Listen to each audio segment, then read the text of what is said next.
The Magic Mike Show, where you hear the experts speak. The Magic Mike Show. Tune into the show every week. The Magic Mike Show. You can trust the show is the bomb because it's being brought to you by RacingDudes.com. What's up, everybody? I'm Magic.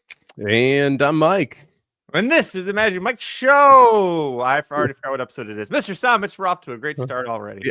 Yeah, we're really small in the corner, too. What in the world I happened? think that's what you were looking for. How's it going? Sorry, folks. I was on a cruise. I was out sport fishing. I actually came for it. I'm running on a few hours of sleep and I had the early shift at work. That's my excuse. But you, my friend, welcome back to the real world. Yeah, not really back in the real world yet. I've mentioned this before the show, like a long vacation. Like, I don't think we've had a 10, 12-day vacation in a long time. So I had a long vacation down in Costa Rica, come back, and we had date night last night, and I just thought the vacation was still going. So I got had a few too many cocktails, we'll put it that way. So we're a little slower rolling into today as well. So still in vacation mode here, but excited to talk a little about the races this weekend. Can I pretend I'm still in vacation mode? Aaron and I went to Vegas, not this past weekend, but the one prior. And we did miss you, but we still managed to get into some shenanigans. I managed to make money playing craps, good, decent money. And it made the fatal mistake of drunk at Circa, which, by the way, amazing sports book. They're the best sports book I've ever seen, and it's not close for second. But we were sitting there, and I was like, that's where I think at the D is where I'd won all that craps money back, and just playing the bubble craps too. And so I took a picture of the cash out voucher, and I was like, I looked at it and I was like, shit, Aaron, we got to walk back to the D before we leave because we're getting ready to go back to the strip. And so I took a picture of it and sent it to the wife, and the immediate response was, nice. So we're going to Disneyland? And I went, right. Yep. It's already spending it. Weekend's not even over. It could go away. Well, listen. Okay. So Colson's birthday is on May 1st, and we want to do something really special for his birthday because he has, I think I've told it before, but he has a baby sister coming at the end of this month. So we want to do something special for him before he arrives. So we are going to go to Disneyland, but it's fine. I'm like, why did I have to say something? Yeah. Yep. It's a rookie mistake, Magic. It's a rookie mistake. My grandfather told me, if you win, you won $50. If you lost $50. It never changes. See, she's a sharp woman. I think she'd pick on pretty quickly that it's always the same amount. Speaking of 50 amounts a little bit for you if you need to.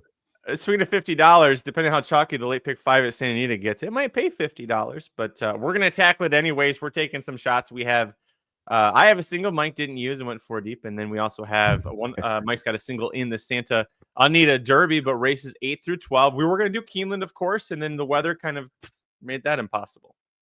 Yeah, I do applaud Keeneland for at least making the adjustment early. Yesterday, they announced Friday, Saturday's card moving to Monday and Tuesday, which kind of makes next week fun as well. It means you've got Keeneland racing, I think, every single day for 8 straight days, which is an interesting way to kind of get into that meet as well. But it means that you've got some very good racing on Monday and Tuesday now. I'm interested to see what it does for Keeneland's handle because they are going to be the #1 show in town those 2 days. And the card Tuesday is phenomenal. Well, we were talking about if you're at Parks or Mahoning or Turf Paradise, you see the news and you're like, damn, all right, we're going to get like $200 into our pick 5 pools this week on those 2 days. Sorry. Keeneland's not happy about it. It is cool. When we'll get into the show, I thought it was really cool that Keeneland said they'll do a full refund, including fees, if you bought tickets for Friday and Saturday. Those people then get into a special early access lottery for tickets for Monday and Tuesday. But then they're making general admission free on Monday and Tuesday to try and get people to the track, but also it's kind of like a sorry, but please come out and have some fun anyways. A nice move. Yeah, I hope you're taking notes, Naira. I hope you're taking notes, Oakland, who've messed this up who've messed this up recently.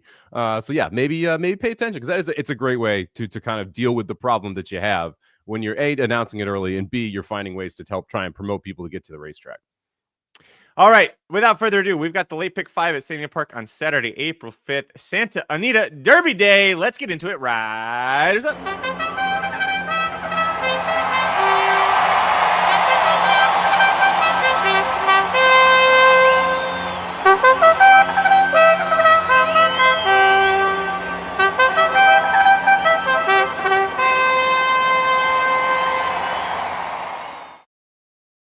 Shoddy reminding us it's free admission at Oakland, but point remains. Yes. Oh, by the way, Magic. Yes. Huzzah! Didn't do one. Totally forgot. Listen, you're still on vacation mode. It's okay. We'll forgive you. First The leg of the pictures on the side screwed with my head for that opening. because I have it such I got 3 different windows open when I'm running the show. It's like our actual live feed is so small that I was like, I remember to put the border frame up. I don't know how it came up with us as the 2 little faces, but anyways, first leg of the late pick 5 Saturday, Santa Anita Park on April 5th. Race number 8, which is great. We got 12 races. The 8th race is for 3-year-old Calbred maidens going 6 furlongs on the dirt and a nice field. 13 of them in total. Where are you going on top? Well, I'm going to answer Shotty's question first because I am still in vacation mode. So Costa Rica has sloths. They're like impossible to find unless you go to a sloth farm, like because they're little sloth like retreats now that you can look for. We did do like a 2.5, 3 hour walk through the rainforest, and they're like, we see a sloth maybe once a month because their natural predators are pumas and jaguars. So they need to hide. They hang out way up in the trees and just sleep all day. And then when they do move, they don't move very much. So hard to see sloths. Did see multiple like venomous snakes, saw some poison dart frogs, which is kind of cool. Caught some geckos with my daughter. That was fun as well. So the wildlife was awesome, but did not, unfortunately, see any sloths. Now, jumping here into the 8th race at Santa Anita, I think the big question and one that we're going to tackle here is to beer buzz or not to beer buzz. The 7-horse, 5-2 on the morning line is going to be your favorite. I think we both agree on that. I think the price is probably going to be shorter than that 5-2 morning line. Ran a very good first time out for a trainer that's 0 for 17 at the meet and still got bet a little first time out as well. Cutting back in distance, has a legitimate chance to win here.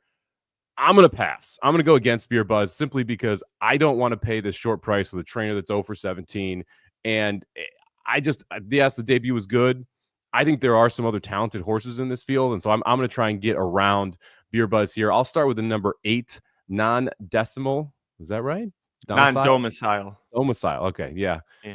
There's something on my computer right here. Non-domicile here. I think it's vodka, Mike.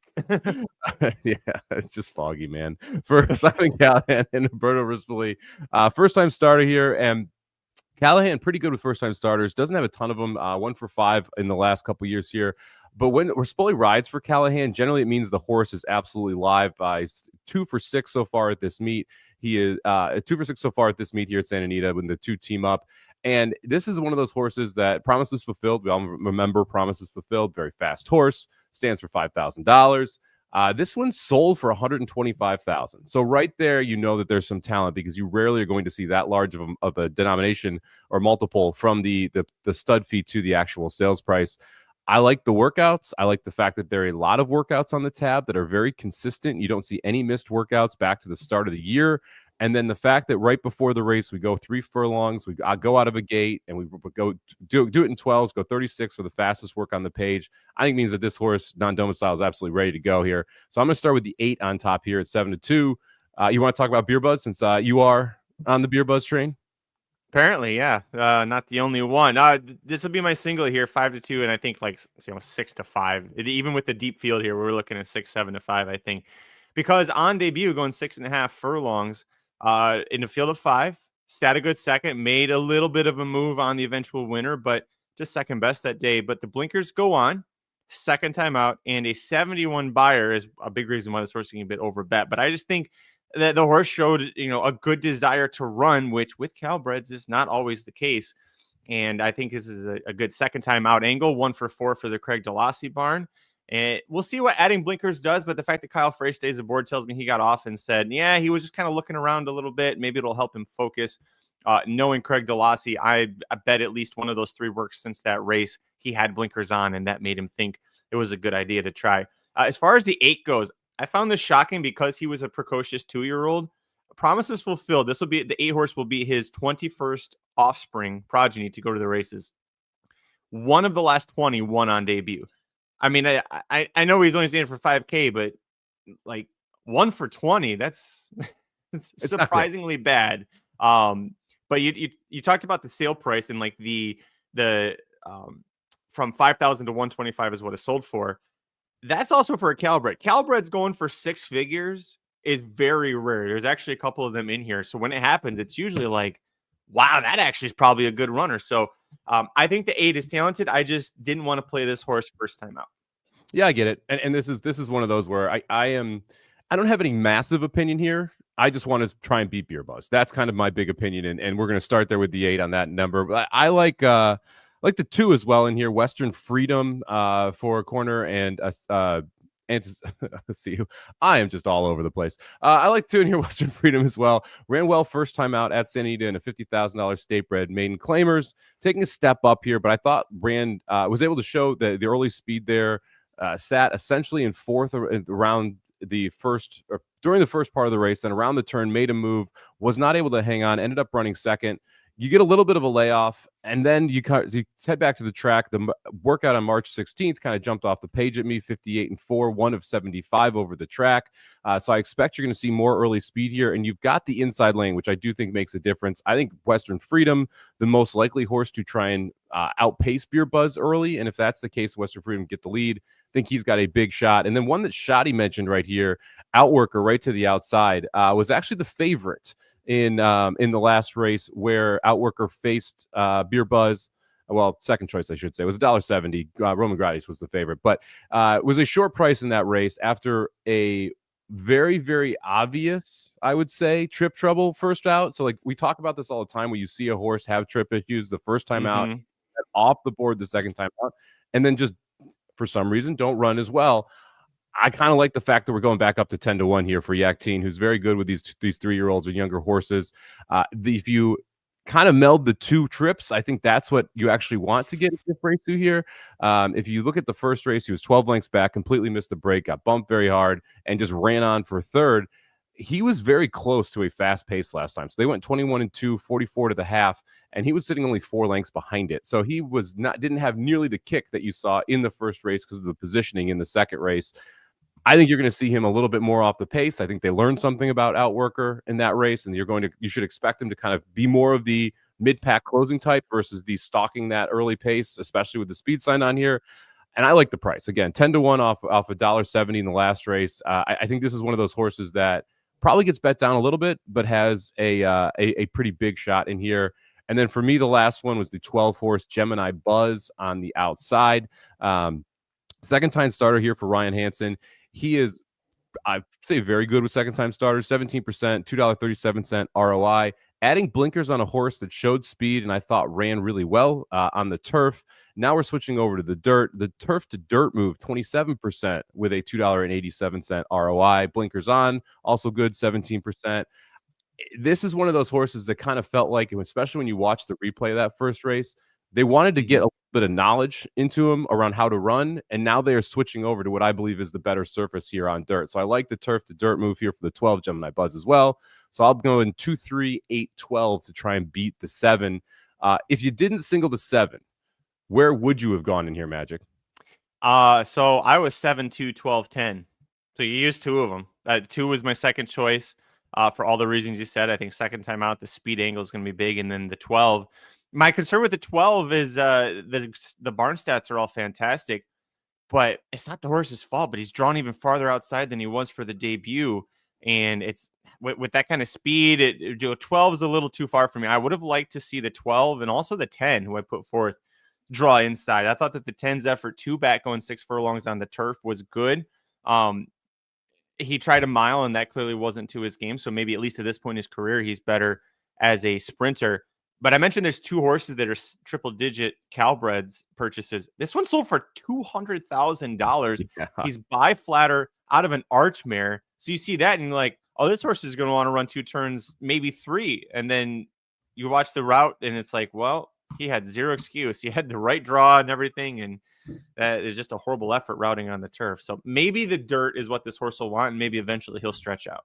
Yeah, and maybe the 10 wakes up on dirt. 15-1, not a terrible price to find out, but it just you can tell this horse is a disappointment. You mentioned it, $200K for a Calbred. You end up starting in maiden special weight state bred races, so you're not even going directly over into the maiden special weight on the regular side of it.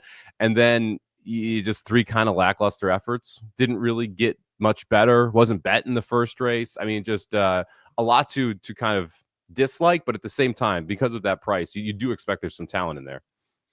You know what I like about this sequence? We've got the grade 1 Santa Anita Derby, so we'll talk about some big star horses. But we're going down the hill, not once, but we're going down the hillside turf course twice. We're going to do it for the first time in race number 9. It's an allowance level for Calbreds, which have never won once other than blah, blah, blah, which never won 2 races. A full field of 12 plus and also eligible, a fantastic betting opportunity. And I went deep in the turf races looking for prices, but where'd you go on top? Yeah, I didn't go crazy here. This one was the shortest. I'm going to go outside of the single. I'm going to go with the 7 horse, Smiling Beast on top here.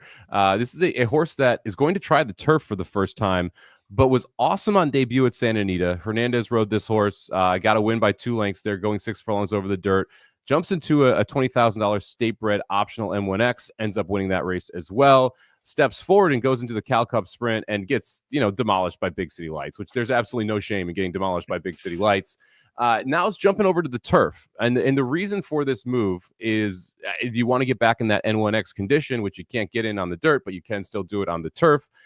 This is a horse that Smiling Tiger out of a Candy Ride mare actually has some pretty good turf sprinting pedigree. Like, this is not a bad spot for this horse to try the turf in my mind. Price is right at 7-1 as well. And I didn't see just a ridiculous amount of speed signed on, especially for a downhill turf sprint. It feels like Smiling Beast is going to be on the lead or close to the lead. And we saw him win from just off it to back. We saw him win from off the pace the time before that. So we know he's capable of not necessarily making the lead, but then being able to still win the race. I think he's got a shot to be on it. If not, I think you get a very good trip, a very good forwardly placed trip for the 7. And the price at 6-1 is also right, especially considering I do like the other 2 favorites in this spot.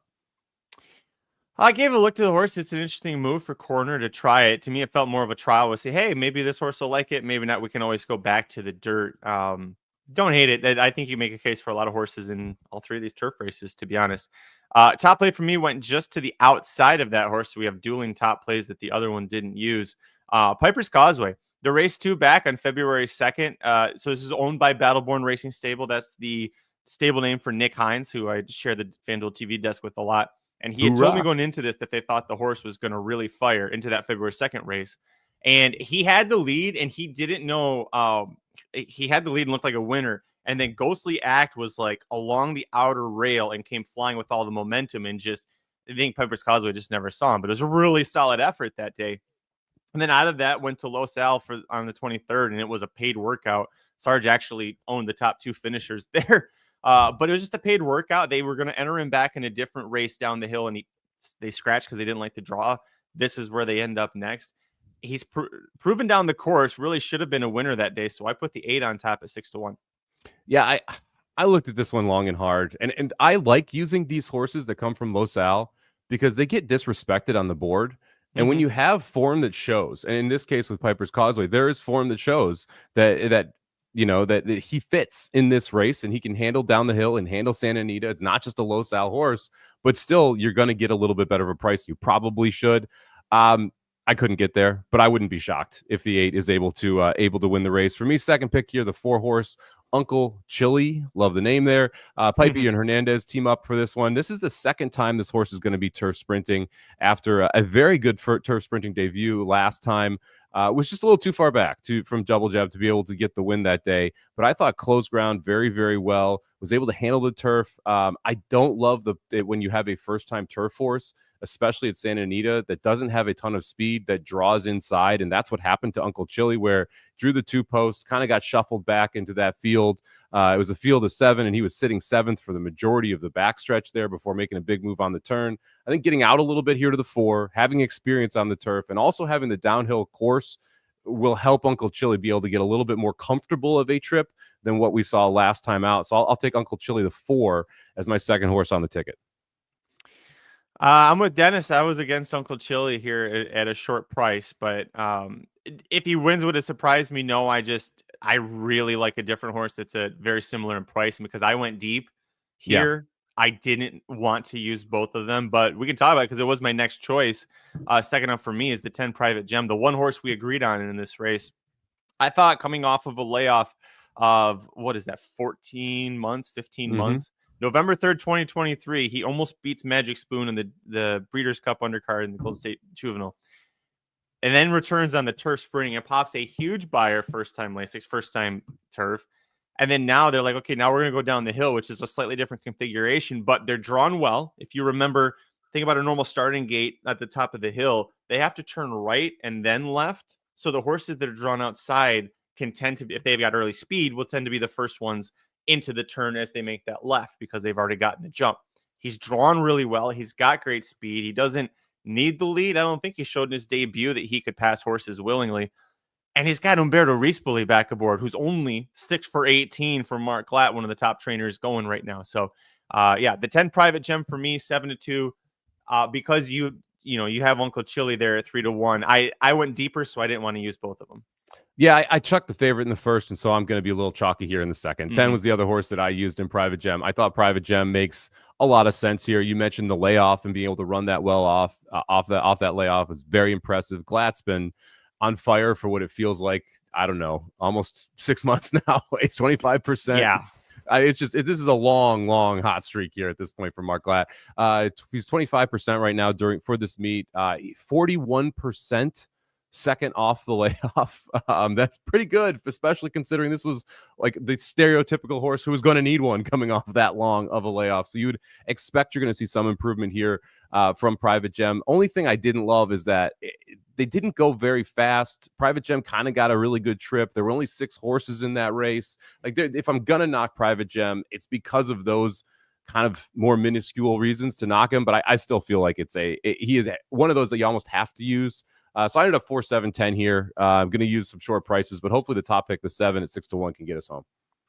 So you went 4, 7, 10. I went 8, 10, and then the other two were prices. The 6 Chrome Flash at 10-1 was just a little bit behind Uncle Chili, third last time out, but that was a flat sprint. When he's gone down the hill, those two efforts, one of them didn't go his way. He was pretty rank, but the second one back on February 2nd, I thought was impressive. He sat off, which he's going to have to do, and was able to pass and just missed by a half length. He was right there with Piper's Causeway, giving that horse hell. And I felt like if I used Piper's Causeway and Piper's Causeway got him by a nose, this horse is 10-1 versus 6-1.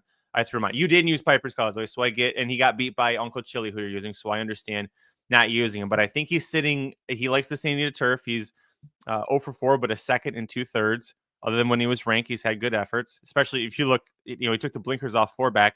Then he's been second a half length, third a half length, third 3 lengths. He's gotten better without the blinkers. So I put him on. And then also, assuming he runs, because he is cross-centered on Sunday as well, the number 5, Brazenly, who's 10-1, the Dan S. Garrett barn. S. Garrett's 0 for 8 at the meet, but he's had 7 of those 8 runners finish third. That's wild. That's hard to do. That would almost be harder than winning 7 races. Yes, exactly. It's like if they just all miss the board, okay, whatever, but it's third every time. But you look at this horse's record going a mile. I like milers who cut back to this if they haven't tried it. So at Del Mar on November 9th, he was wide draw, rallies up to be second, just beating a nose by a next out winner. And then he tries a mile Santa Anita, third, beating a length. He tries a mile in the 8th, 3 back. He's, another good effort there. He's going to get Tiago Pereira aboard. A slight change here. Tiago can sometimes wake horses up or get something different. A move to Tiago, if a horse is kind of in a rut, can wake them up. He tried the dirt last out. It was a career best buyer of 92, but he was a fading third. I think now off of that, now getting back onto turf and going down the hill, I think it gives him now as a 7-year-old a better chance to use that kick that he had earlier in his career. Yeah, I agree with you. I kind of like the cutback, especially cutting back from a mile showing speed. We'll talk about that a little bit more in the next down the hill race here. On the 6, Chrome Flash, that would have been the next one on my ticket. I thought Chrome Flash is a really interesting horse at 10-1, especially. Will win one of these races eventually. It's just a question of which one that he's going to win and what's the price on the day that Chrome Flash able to get the job done. So I was close on the 6. Any interest in the 1 at all, Sir Rocket at 10-1? That was another one where I kind of went back and forth on. This is the first time against winners for Sir Rocket, but had a nice improvement off the layoff. And this is a logical spot to take another step forward. Price is right. I again, didn't make the ticket, but one I thought was interesting. Uninteresting. Yes, I agree with all that. An interesting one, but one I didn't use. Poor Kaz Kamira, he drew the rail for both of the downhill turf races. He's got the rail horse in race 11 too. It's like, welcome back from the injury that kept you away for a couple months. We're going to stick you in no right land. On yeah. Speaking of go ahead. I was going to say, Dennis mentioned one that's a huge price here. The 11 Idaho once, 20-1. No interest for me. He means the 11th race. Oh, never mind then. Good, because I didn't like the 11 at all. Yeah, no, I didn't either. Shadi likes Catman Sue, but I think that's mostly because of the name. Let's move on to the third leg, the Grade 1 Santa Anita Derby, where we've got a $500,000 purse, or what's also known as $1 million less than the Arkansas Derby. And it will be 75 Kentucky Derby points to the winner, assuming all 5 of you made it to the starting gate. Otherwise, we're looking at 50 and 25. And I'm choosing to look at the positives. We have 2 or 3 of the most, maybe even 4 by the time the year's done, best horses of the 3-year-old crop all in this race. Journalism, we know and love. Citizen Bull, you know and love, your Breeders' Cup Juvenile Champion. Barnes, I think he's better at one turn. Baeza, younger brother to Mage and Dornock. Talk about having huge shoes to fill. And he's stepping up from maiden special weight into this race. So we're both on Journalism as the top pick, and you've got him singled. Yeah, I'm singling Journalism here. I'm interested to see what Baffert does with Citizen Bull and Barnes, because Barnes is the faster of the 2 horses, but for some reason I feel like Citizen Bull is going to make the lead. We'll see what happens there with the 2 of them.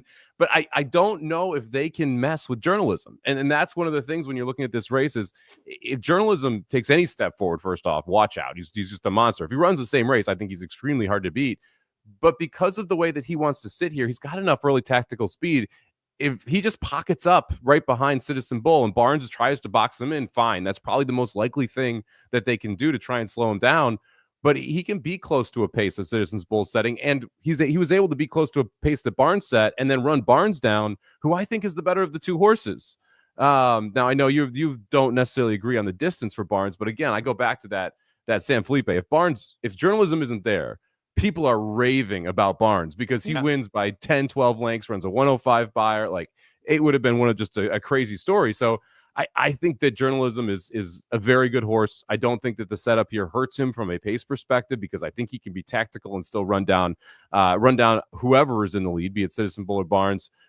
And it's one of those situations where I don't want to go too deep with this. Like, I feel like if you single in this race, you actually do get a little bit of an edge, because I think a lot of people are going to struggle just saying, okay, I'm only using this horse. I'm only using 1 here. I think you're going to see a lot of people use 1, 2. A lot of people use 1, 4. I think some people are going to sprinkle in the 5 to try and blow this thing up. And if that's the case, singling Journalism can just get you through here and allows me to spread in other legs. I wonder, and nobody will ever know or be told, but I wonder if Baffert tells Garcia to rate Citizen Bull, because one thing we've seen is that when he gets the lead, he's not stopping, right? Nobody's caught him so far if he gets the lead. But I think Baffert is smart enough to look at the Derby field. And by the way, I don't know if you saw not news, but my producer, or I should say David Aragona for the Daily Racing Forum, realized that there are now 2 spots that go to the UAE Derby / Road to Europe Kentucky Derby winner. It used to be 1. Whoever was the top gets into the Kentucky, or is offered a spot to the Kentucky Derby. Now it's the top 2. Flood Zone already won the Gotham, so he's in the Derby. That's speed. Let's say he wins the UAE Derby. The 2nd and 3rd place finishers will be offered spots to the Kentucky Derby. When we've had 2 horses from that come in, remember Crown Pride, Summer is Tomorrow. They went stupid fast to set up for Rich Strike. Anybody with speed was absolutely cooked from the American side. So all that to say, Baffert's looking at this and he realizes 2 things. One, if Citizen Bull goes to the front, somebody's going to go with him. He's not going to win. He's going to be in danger of getting cooked. Number 2, my best client in terms of spending millions and millions and millions of dollars doesn't have a Derby horse, and I want Barnes to get in there, and we need to get some of that $3.2 million back for him if I want to keep him as an owner. Let's see if Barnes can handle going to the front. Let's have Citizen Bull rate, see if we can learn that he will rate and pass horses and be able to hold off Journalism, because at the Kentucky Derby, that's exactly what he will have to do. Interesting take. I understand where you're going with it. I think it's Barnes that rates just because Barnes has won twice sitting off the pace, right? And Citizen Bull has been there. I also think Barnes is just a better horse. And I think that's going to be the difference between those 2 when it comes to this race on Saturday, is that if Citizen Bull and Barnes run next to each other, I think Barnes eats his lunch down the stretch. I just don't know if we're going to actually get the chance to see that. So I understand what you're saying. I do the 2 spots does make a big difference because you're going to have more of that speed injected. You're probably not going to win gate to wire. I mean, and coming off the cornucopian situation, the Arkansas Derby, where runs a huge race and just gets cooked and just not able to be able to get there. It's definitely a concern for this barn specifically, but I do think that Barnes is able to outpace Citizen Bull either way and make it in either way. Obviously, it's a key situation here, though. The Xanadu Racing wants a horse in this Kentucky Derby. They spent a ton of money with Baffert. They expect them to be able to get one. I just still think Journalism is better than both of them, though. I agree that he's better than both of them, but if Citizen Bull goes to the lead, he doesn't lose, and there's not enough speed to press him. If he goes to the lead, Barnes isn't going to push him. Hernandez isn't an idiot. Westwood, I don't think is going to go do that. Baez is not fast enough to keep up with Citizen Bull. And Journalism, as much as we love him, is not as fast early to go there unless Reese Billy uses him up. So there is a world in which I see Citizen Bull winning this gate to wire. Journalism gets second, just isn't able to run him down. And that's why I use those two horses. I know it's chalk and chalk here, but I think it's a 2-horse race on the front end. Baffert said after the San Felipe that Barnes threw a shoe and that's why he lost. And Hernandez thinks, well, second time going long is going to help him. And sometimes it does. I don't think it's going to help him. I think he's a 1.7 furlong type of horse. What is Westwood doing in this race? Like, is there a world where Westwood is a rabbit?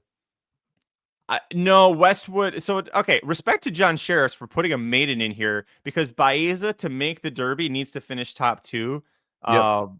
And actually right now, top 2 won't even put him in there. He'll still be on the outside. He probably thought Baffert was going to put 3 in here so that Baeza would have a chance to actually run for, if he runs third, he's got a decent chance of being, or second, we'll put him in. But at this point, if you're not Jerusalem Citizen Bull, you've got to finish top 2 to get in there. I think Westwood was there to try and get this to be the full amount of points. And Sheriff's if he scratches, I'm not going to be surprised because Sheriff's probably thought Baffert would have 3 to make this a field of 6. Yeah. Well, and it also, like, if you scratch him, and this Johnny mentioned it, we're down to 50% of the original points, right? Yeah. So, like, now you're kind of in a position where you almost have to run him. So if I'm going to run him, what's my plan? Why not just see if he can cook the other 2? Just have it be a sprint for Westwood and set it up for Baeza, who's going to try and come from a little bit off the pace because Baeza is not fast enough to be out there with Barnes or Citizen Bull anyway. Right. So you might as well make their life a living hell, and maybe Baeza can run up into second behind Journalism. So we'll see what happens. But I do think this is going to be a very interesting tactical race with what these barns decide to do with these horses, because you've got 2 Sheriffs in there with a horse that absolutely feels like has the talent to be at least someone who should be in the Kentucky Derby and Baeza, but needs a very good outcome. And then you've got these 2 Bafferts that it's just difficult to figure out what they're going to do early in the race, because Citizen Bull, I think, gets the lead, but Barnes, I think, is faster if he wants to try.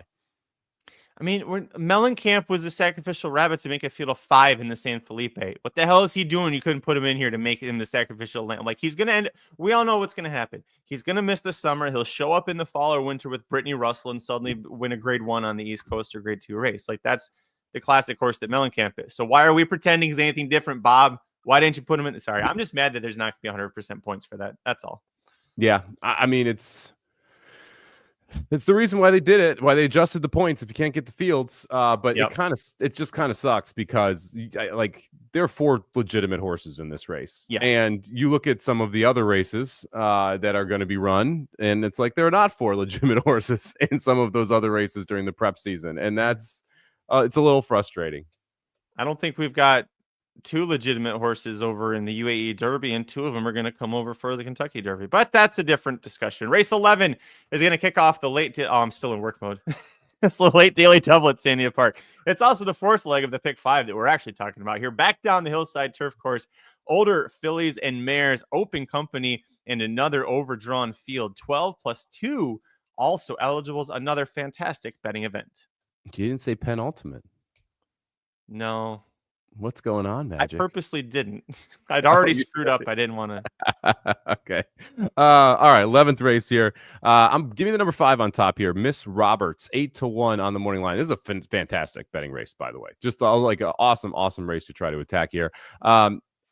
Miss Roberts, if you look, switched from Bragg to Mullins, which is obviously a positive percentage-wise trainer switch when you're going from 11% to 31%. And the 2 races with Mullins at Santa Anita, the first down the hill I thought was very good, ends up running second, but had some issues. If you go and you watch the race, like got stopped at one point, didn't get off very well. So you've got a slow start, you've got traffic problems, all this kind of stuff. Yeah, we're a mess, Shotty. We're just a mess today. All this kind of stuff that goes on for Miss Roberts, I thought still ran a very good race to end up in second there, just to end up missing to a horse that comes back and wins back off it, jumps into a restricted stakes off of that effort, and never really, like 6 of 6 on the outside, never really got all that involved in the race. Wasn't happy with where the positioning was. The horse specifically ends up 3 wide, throwing the head around. Just not comfortable. So now going down the hill again, I get a little bit better break. I think Miss Roberts fits here third off the layoff from Mullins, who again, very good training percentage of 31%. Oh, by the way, just popped a 46 workout as well. So the horse is in good form. I think is sitting mid to close pack and able to make a big run toward the end. So I like the price here, and hopefully we can get Miss Roberts home here. Did you use the 5? Not only did I use her, I made her my top pick too. Hey, yo. I don't know if I talked to you about this before. I saw Jeff Mullins in person for the first time recently, like up close. That dude's arms are as big as a horse's neck. That dude's got more yolk than a Costco 60 pack of eggs, man. That dude is massive, and his percentage is massive. And I think this horse is going to have a massive chance, but I don't think we have a strong chance of getting 8-1 if we're both sitting here going top play. That usually means the odds are cut in half. Yeah, probably staring more at the 4-1, 3-1 range if we both have this horse on top. That's okay. Second choice for me. I agree with everything that you said about her. The only kind of short price I went with is the 8, not a sinner. 7-2. Simon Callahan horse never missed the board in 10 tries on the Santa Anita turf, and she is 2 seconds, 2/3, and 4 tries at 6.5. Some going down the hill, some not. But she's been just an ultra consistent runner in her career. If you scratch out the one time she tried a mile, she is 11 for 13 in the money.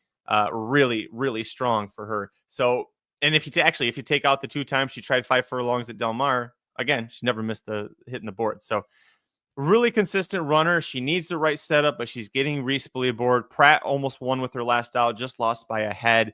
And you go from Pratt to Reese-Belied, that's about as good of a move as you can do at Santa Anita Park. So, I'm going to put this one on and hope that third off the layoff, she peaks it the right way.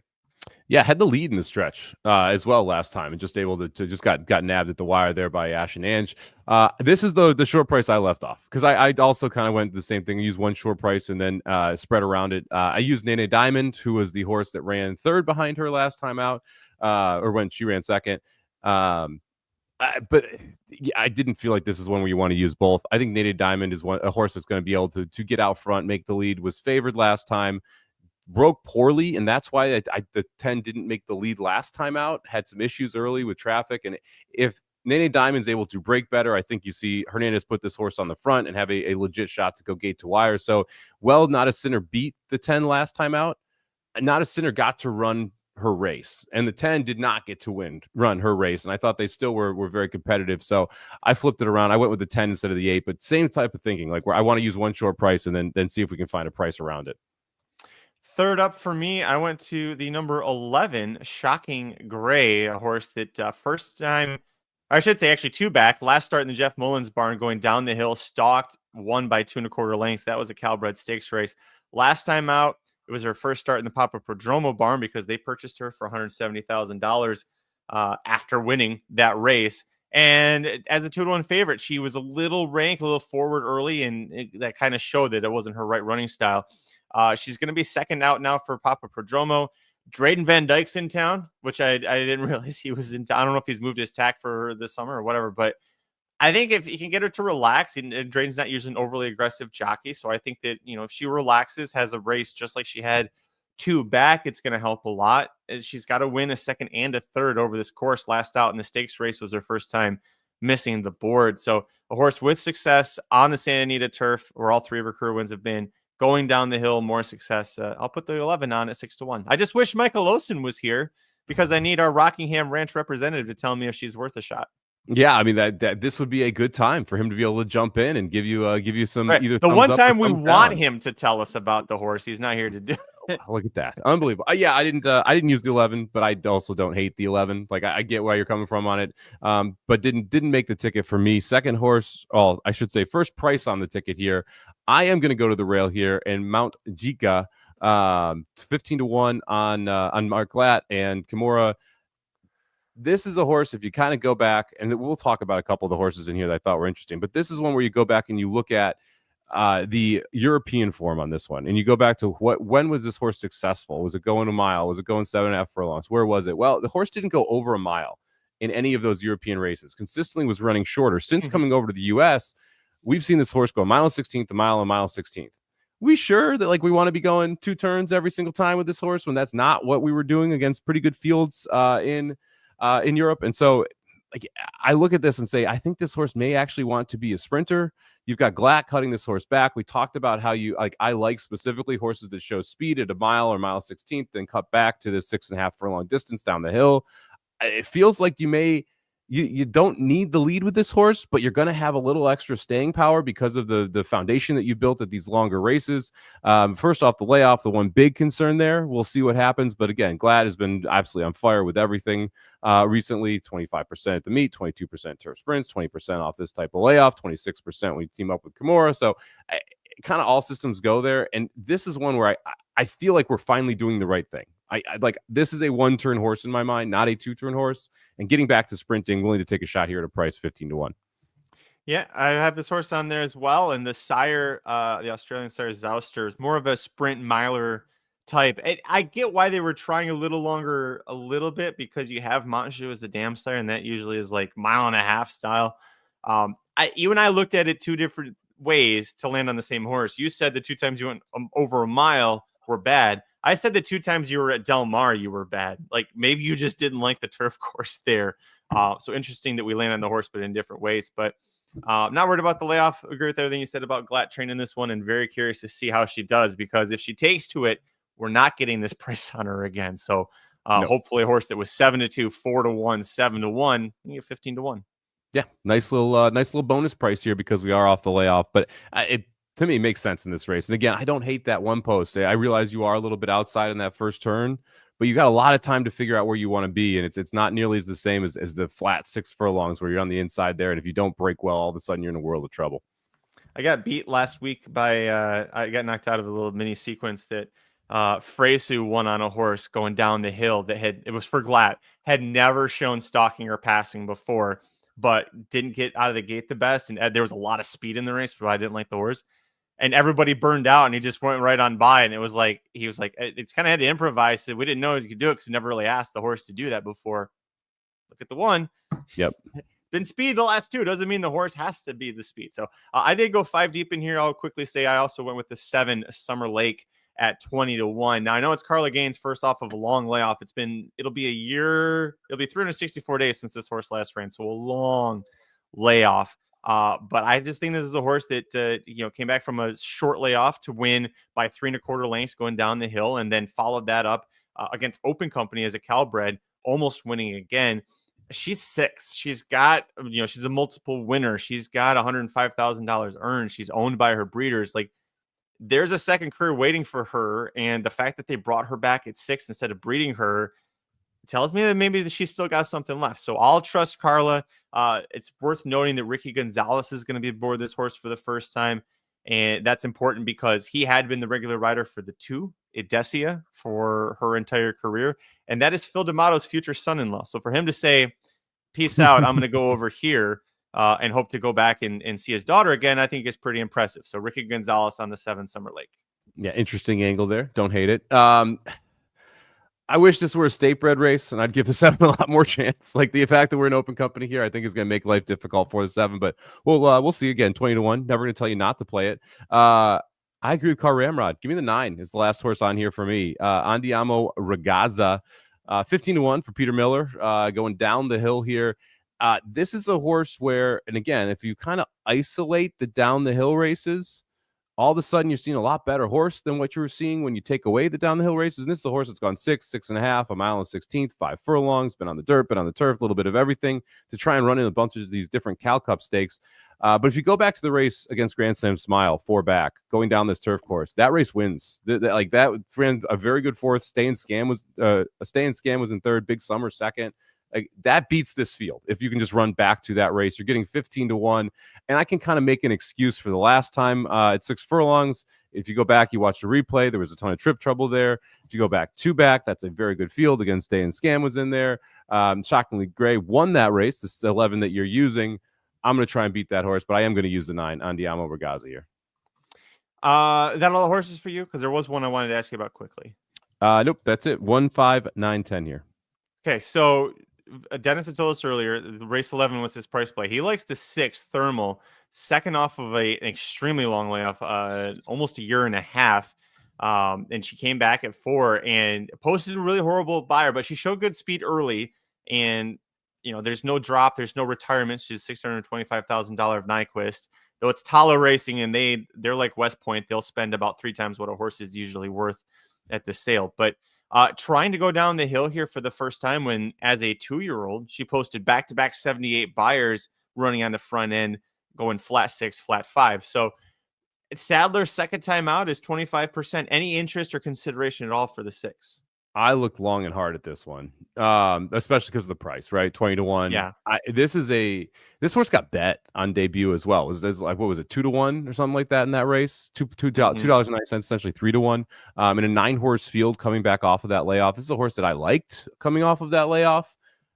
This is one where if I can find a way to get the 6 into the ticket, I probably do at that 20 to 1 number, just because there's a world where Thermal goes gate to wire. That to me is the biggest concern, though, is can Thermal go gate to wire against this field, or is she not quite fast enough to be able to get the lead? Because that is going to be the way she wins the race if she does win. My concern, tell you what, she would have been a use. This is no shot to Raylu, but she would have been a use if it was Reese Bully taking the mount back or Frezu taking the mount back. And I know Sadler and Raylu have a relationship, but the fact that they went to other horses when they were the last 2, or that Barrios isn't on. I mean, Reese Bully's riding a horse for the first time in 12 starts. Frezu's riding a horse for the first time ever. For a barn that he doesn't ride for that often that it's necessary for him to do that. So I feel like the jockeys are taking a wait and see approach on her. So I'm going to do the same thing. Yeah, I think that's a very good read. Like it's a good way to put it, because you just like to see someone else here. And Barrios, I get you're not getting off Miss Roberts, so that one doesn't bother me at all. But the fact that you don't get Rispoli, you don't get Fresu, and it's not like Rispoli's on a 7-2 shot, but it's not like Rispoli's been, as you said, on that horse a ton, right? It's one of those situations where it was a long time ago and now you're getting back to it. So not exactly a consistent rider. I do like Raylu quite a bit. He's think he's an awesome jockey. But it is a just a little feather there you have to think about, the fact that he is on this horse and it's not Fresu or Rispoli. All right, the 5th and final leg of the late pick 5, Saturday, April 5th at Santa Anita Park. Race number 12, a flat turf mile. Horses 4 and up, which are never won twice other than yada, yada, yada. Looking at this field of 10, where'd you go on top? Give me the 9-horse Cat Hall on top here.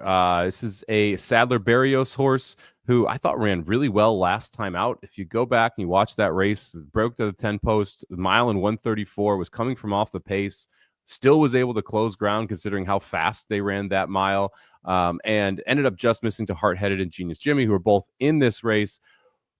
I think you get a speed setup here. When you look through this, it felt like there was going to be 3, 4, 5 horses that wanted to be forwardly placed. And because of that, it makes it a lot easier for a horse like Cathal to be able to make that move and win the race. If you go and you look at the leader of that race, Genius Jimmy, who broke out of the 9, was open length lead, 2-length lead in the first turn, 2-length lead at the half-mile point, and then kind of got caught and got hung on and dug in.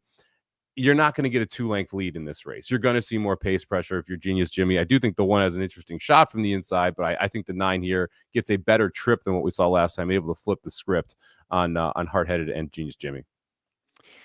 So I put this horse second.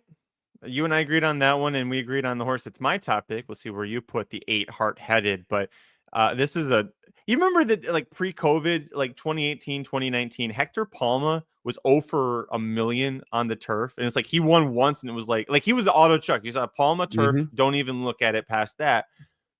He's 30% on turf from 33 miles. What? Like, that's awesome. Like, I'm happy for him. That's such an incredible turnaround for his barn. And it's with horses like this. He claims this horse for $50K out of a near loss, runs it back protected against $80K N2X horses, and wins by a neck. And now, because he cleared that level, he's in for the $80,000 tag. So you got the win. And now if somebody wants to dip in to take this horse away, you're going to get a $30,000 profit on that. Not to mention, he beat Genius Jimmy. He beat Cathal last time out and returns to face them again. Yeah, got a very good trip last time. So he was the recipient of a catbird trip, like right behind Genius Jimmy last time, sitting and was able to sit close. I don't think he necessarily is that close to the pace today or Saturday. However, the race two back, where he comes from off of it and ends up running third and missing by a neck, I thought was a very good run race as well. So yeah, I used the 8 here. This was the last horse on the ticket for me. It Okay. makes sense. Only thing that I don't love, we were 16-1 when we won last time out, 6-1 this time. Probably going to be right around that 6-1 price. I don't think you're going to see a big time float. So wish we got a little better of a price on Hard Headed, but it did make the ticket for me. Second horse on the ticket for me, I'm going to go to a big price. I didn't realize I used Kimura so much here. Give me the 6 horse, Man Among Men, 20-1 on the morning line here for the second horse on for me.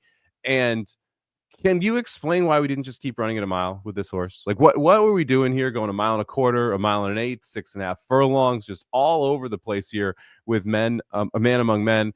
If you just isolate those mile races, so the 2 first races at Del Mar, runs fourth with Risk Really Up, ends up breaking the maiden the second time out, and then you look at the 2 mile races at Santa Anita in 2024 after a long layoff, runs fourth and then jumps up, runs a career best number, ending up winning that race. Stretches out to the mile and a quarter, and I get it. It's Warfront, Galileo on the bottom. Like, horse should be able to go forever. But the mile and a quarter, mile and eighth race is clearly the worst 2 races on the page, and then comes back and runs at 6.5 furlongs last time out. The price is wild to me here at 20-1. We're getting back to the mile. You get Kimura up, who is a good jockey. You're going to get a pretty good trip here because this horse has stalking speed and is able to close. I'll put the 6 Man Among Men here in at 20-1. I used to own this horse. This was the very last horse that I had with my racehorse. And out of that win on May 5th, 2024, they went, yeah, Spendthrift wants to get rid of him. Okay. No, sad to see him go, but he was 5. It took him a long time to stay healthy and come back to the races. Mm-hmm. And they didn't think they had a stakes caliber horse. So they said, we kind of need to recoup some of the hundreds of thousands of dollars from him being gone for a year and a half. And out of that, they got 220,000 for it. And my reaction was, really? Okay. So it went back to Mandela. That's great. And the horse has gone backwards, sideways, and every which way except up since then. Now, to your point, none of those 3 races since we sold him has he been at a mile. He'll be third off the layoff. But if Reese Bully couldn't do it, if Pratt couldn't do it, if DeTore couldn't do it, I love Kaz Kimura. It's going to take a miracle for him to get it. So a pass for me if he wins. You know, he's a fun horse. This is the last horse I ever had a piece of through my racehorse. So it does mean something to me, but no, I'm not going to play him. Interesting second time blinkers too. We'll see what because that's another one where you can see horses improve. You don't see it's not a massive improvement angle, but it'd be interesting second time blinkers and first time going long with blinkers as well. So a lot of reasons to be interested in this horse at 21, but I get it. If it's not for you, not for you. Who's your second horse? Second horse for me was the 9. So third horse, I just went, the top 3 finishers from that common race are all on my ticket. The number 1, Genius Jimmy. I thought this horse making an 11-month return, going to the front, having to gun from post 9 of 10, and then just holding on by a neck was a good effort. So second time off the long layoff for Michael McCarthy. It's a 21% win rate. So a forward move, positive move there. Keeping the 5-pound bug jockey aboard because this horse knows one thing, and that's to go fast early. Try to be as light as possible. So you're getting at least 5 pounds on the competitors in here. I threw him on there. I thought he's got a good chance because I can see plenty of reasons for him to improve off of that near win last time out. Yeah, this is the one I left off that I'm scared of. Clearly going to make the lead from the rail. Clearly a better situation than being than last time having to gun it from the outside. I do think there is more speed in here than there was last time. I'm hoping that you get enough pace pressure that it's not a horse that's able to easily go gate to wire. But I'm scared of Genius Jimmy. Last one on for me, right to the outside of Genius Jimmy. Lamas, the 2 horse. This is a horse that we have seen in stakes races consistently. What is it now? This is going to be the first time outside of a stakes race in 7 starts. Not a ton of turf. So you kind of have to isolate the mile turf races. And they were the grade 3 San Francisco, which was a win. The grade 2 Del Mar Mile, which I thought ran very well, ended up running 5th in that race. And then last time out, the grade 3 Thunder Road. Now we're cutting down to this N2X level for 80K in for the tag. This is just a class move in my mind, where if I'm getting 10-1 on a horse that I think has a significant more back class than anyone in this field, then yeah, sign me up. I'll take a little bit of a shot. So 2 is the last one on the ticket. Although I do want to talk about one other horse. I don't know if you used it or not. So who else did you use in here? And then I'll bring up the last one if you didn't use it. The interesting thing on the two llamas, look at that win on July 7th, and look who finished second. Out of that race, Mixto won the Pacific Classic. Like, that's wild. Every time I see llamas show up, I'm like, that's the horse that beat Mixto, who won the Pacific Classic. Last horse on for me, the number 3, Covey, the other Okay, Michael good. McCarthy trainee. This is where Reese Woolley shows up, and I'm like, all right, so this horse was in Europe as a 2-year-old. First of all, by Frankel. Extremely well-bred Juddmonte horse, wins the 3 of the first 4 starts, struggles to stay healthy for a little bit at the end of 2023, misses a year and 4 months, resurfaces at Turfway Park, which has proven so far to be an extremely tough place to win and do well at those higher levels, does no running. McCarthy brings him to California to get him on the turf. He tries going down the hill, showed speed, but maybe that just wasn't for him, and now is going to try him at a mile. And again, this is where Reese Woolley showed up, like the Italian stallion on the turf there. Like, this, come on. Like, I'm going to take this all day and twice on Sunday. So, yeah, the 3 made the ticket. Is this the one you wanted to talk about? It is. It's not often that you have a horse 12-1 at Santa Anita when they were favored in a 15-horse field at Ascot. And this horse was favored in a 15-horse field at Ascot. And obviously, the career has not gone as expected since that moment. But Dettori rode this horse a couple times in Europe. I think it was 3 times. 2 of those resulted in wins for him overseas. I'm really interested to see what this horse does. I think this horse is another speed horse, and that's why it did not. That's why Covey didn't end up on the ticket. If I was going to use one more horse in the entire sequence, it would be the 3 Covey. This is the one where, like, at the price especially, that I would like to find a way to include on the ticket, but I didn't go short enough in any of the legs. I'm already spending more than I normally spend on this sequence, so I had to leave the 3 off, but I think Covey's a very, very interesting horse. That's going to do it for this episode of the Magic Mike Show. Thanks for joining us to talk about Santa Anita Park's late pick 5 Saturday, April 5th, especially with Keeneland now having moved their Saturday slate till Tuesday and the Friday card now moved till Monday. More attention on Santa Anita. They've got great, if you don't want to play pick 5 or if you want to play more than just that, they've done some other wagering changes that we haven't talked about on the show because we focus on pick 5s, but they have a late daily double that is a $5 minimum, 15% takeout. That's been playing pretty well. The late pick 3 is now $3 minimum and the same 15% takeout. And I'll tell you, from just now working in TV studios, like seeing the numbers, that's working out really well for them and for the bettors. So if pick 5, or if you get bounced in race 8 or 9, play it back, because those sequences for that higher minimum, Mike, they're paying really well right now.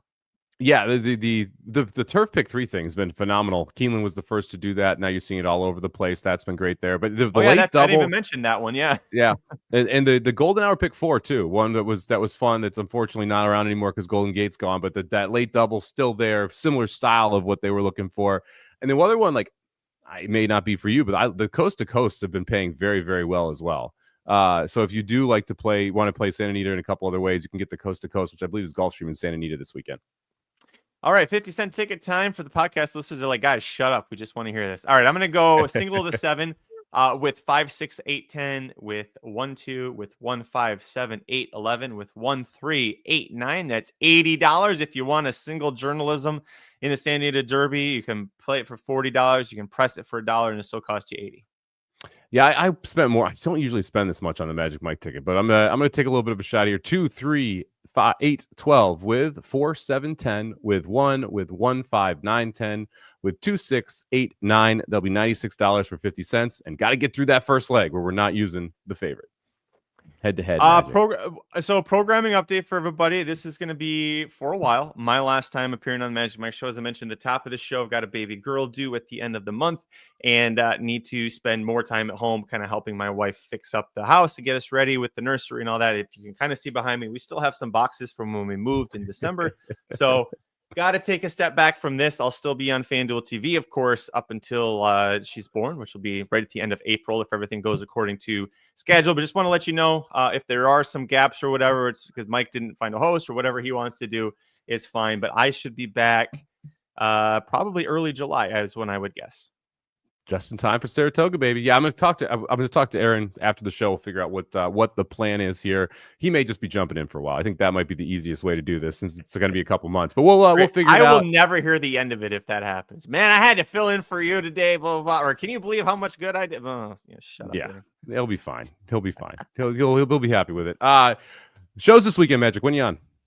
I am off Friday because I'm in Saturday morning from 5 to 8 a.m. Pacific covering Dubai World Cup. We got Dave Weaver and Jess Stafford there on site, and they need someone in studio to give them a break every once in a while. So that'll be me. It was supposed to be 4 to 8 a.m. So I'm very happy that because it's supposed to be triple digit Fahrenheit that day in Dubai, that they've pushed the races an hour later for their start time. So good for me. Get an hour of sleep along with, I guess it's important for everybody else's health. So Saturday early morning, and then I think Sunday I've got the late afternoon shift. So 3:30 to 7 is when I'll be there. What about you in the VSiN network?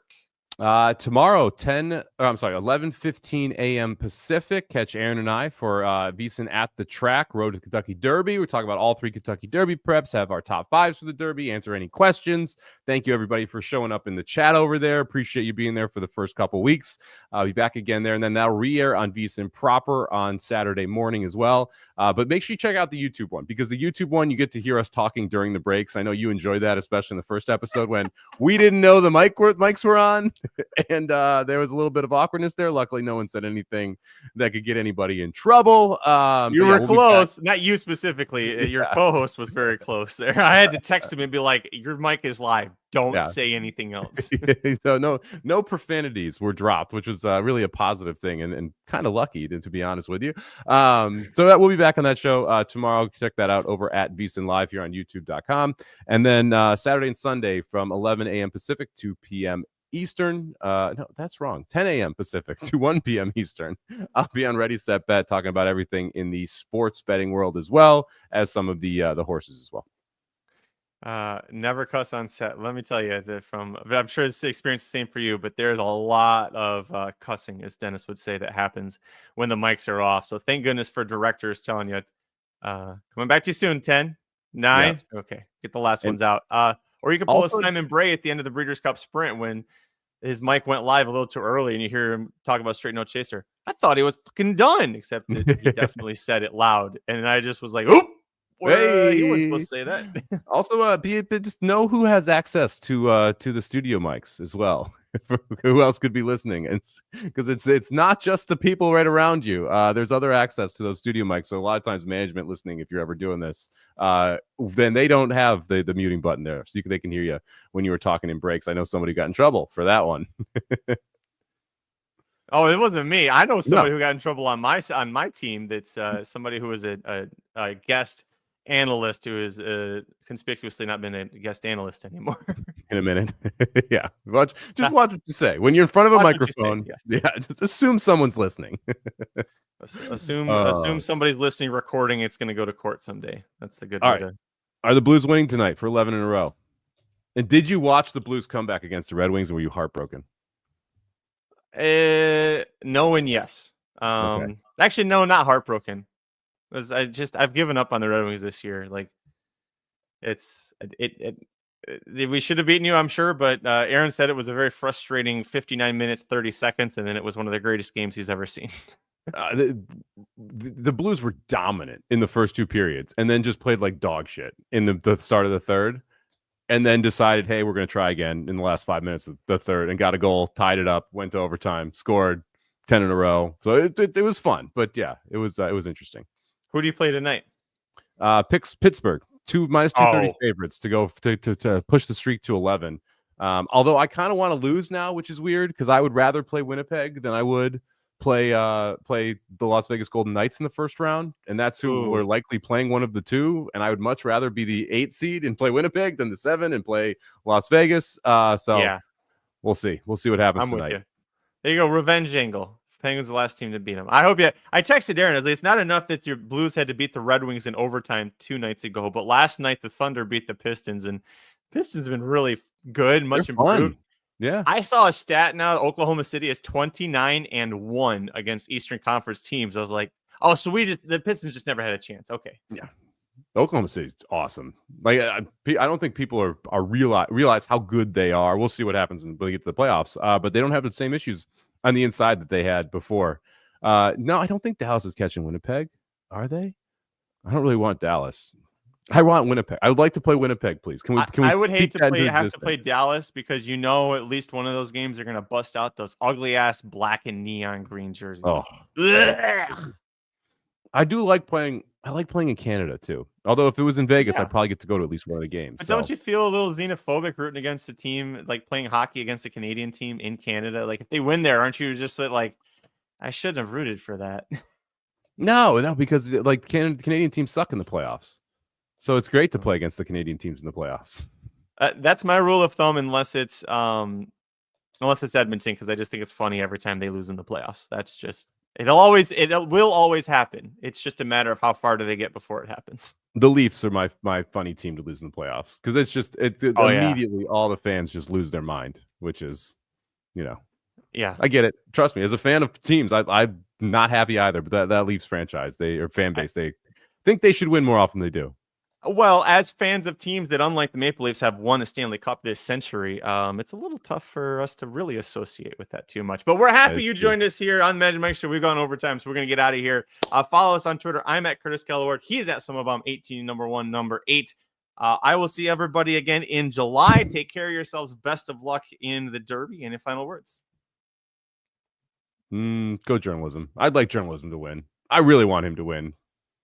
All the races, win all the races, win the Santa Anita Derby, win the Triple Crown, and we can become the first 2-time champion in the expansion league era of the fantasy league. That's what matters. Until next time, I'm Magic. And I'm Mike. Good luck.